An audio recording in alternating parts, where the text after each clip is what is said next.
Mind sciences, or the study of human behavior in relation to the mind, is the newest of all the arts. It's less than 100 years old. And it is by far the one that is most cloaked in secrecy.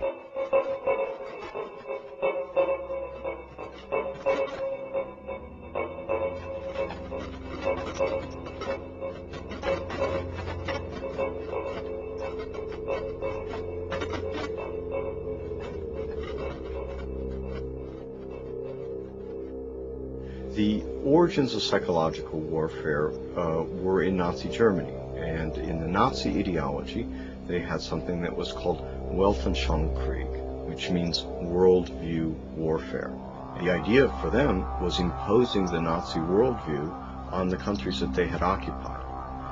The Americans picked up this idea, created an American version of it, and called that psychological warfare.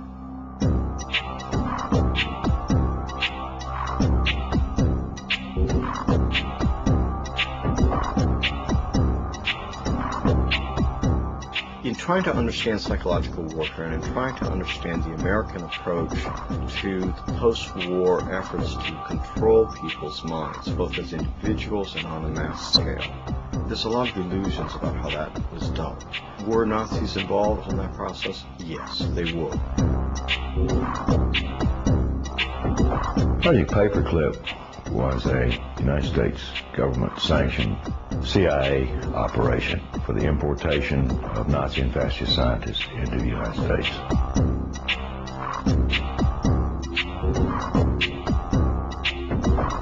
Their statement was simply this: if we don't bring these people into this country and contain them, then our enemies, the Soviet Union, will get them.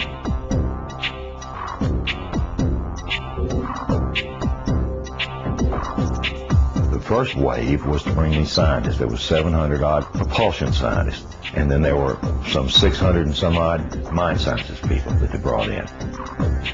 The CIA was given the responsibility of actually placing the individuals that had a Project Paperclip into the military-industrial complex, including our colleges and universities.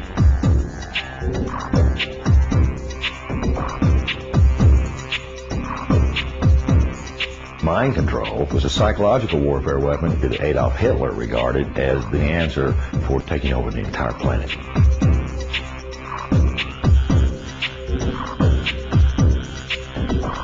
The name for the mind control research in this country was MK-Ultra. MK-Ultra was one program of a series of programs that came out of the CIA to experiment with different types of mind control, using drugs, using electroshock, using insulin shock, and other techniques.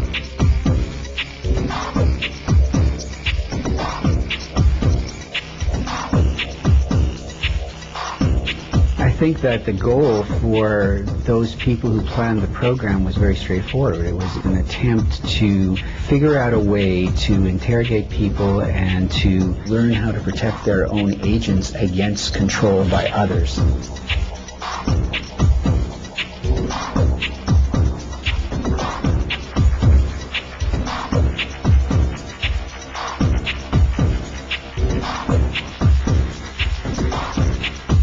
If you put someone in a position of being disabled by not feeding them or not allowing them to sleep or overwhelming them with sound, if you use massive shock treatment and you give people massive doses of drugs such as PCP or mescaline or amphetamines or LSD, and if you put them in periods of darkness where they can't predict from one minute to another what is going to happen next, so they're always dreading, there's no consistency to sort of what's going to happen, anybody can be put in a position of being open to brainwashing.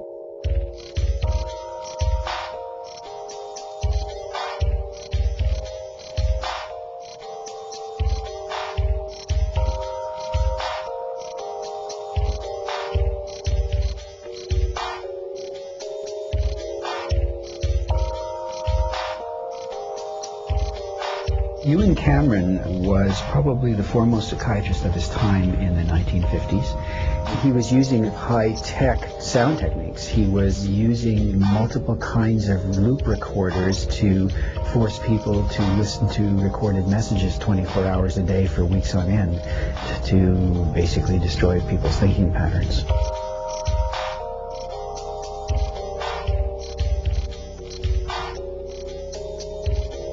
He injected the lysergic acid into the vein, and he patted me on the shoulder and said, "Now there, lassie, we'll see you later."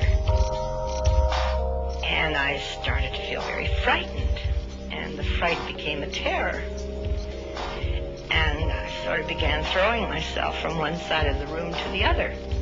I didn't know what to do to stop this feeling. It felt like my bones were melting, that I just didn't know who I was anymore.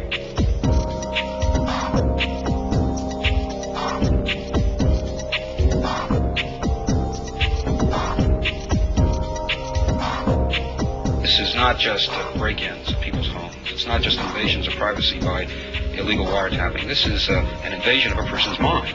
And that is about as profound an injury, except for loss of life, that the government can impose.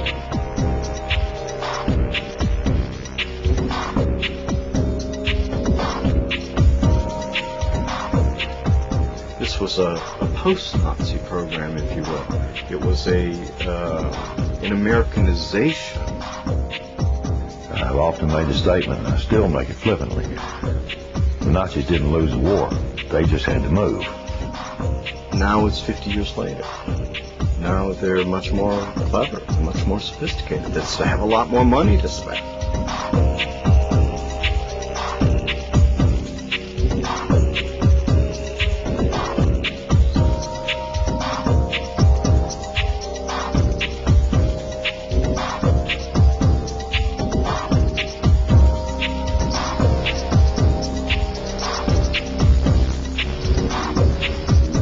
Motor coordination was disrupted because of the compound's effect. Although his vision was not impaired, he found it difficult to focus his attention on the next objective. His physical actions were noticeably slower. He felt compelled to disobey his instructions. Did Sergeant Ditchus give you any instructions about what you were supposed to do tomorrow? Tomorrow? What, today's Thursday? Today's Thursday. Today's Thursday. Well... Wars are not won on the battlefield. They're won in the minds of the people.